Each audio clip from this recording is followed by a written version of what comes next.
This is a set of guide to the night sky that I bought from America.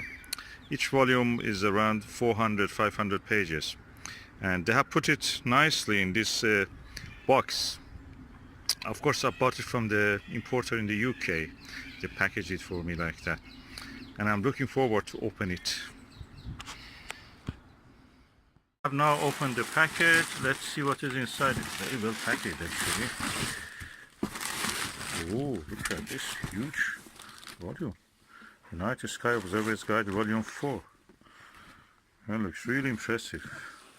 So where's the other volumes? Oh. Ooh, Night Sky Volume 3. Night Sky Volume 2.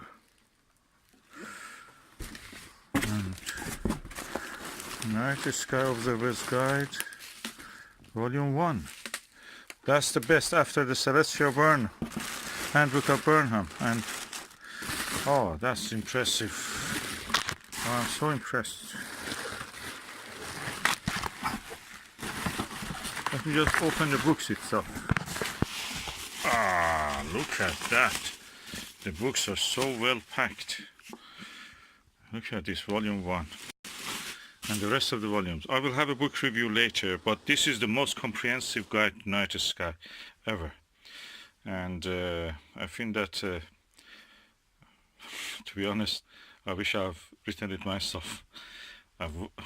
Sometimes you feel that have they left anything to be discovered? The answer is yes, there is a lot more. Supernovas, novas, variable stars, nebulas, comets and asteroids and everything.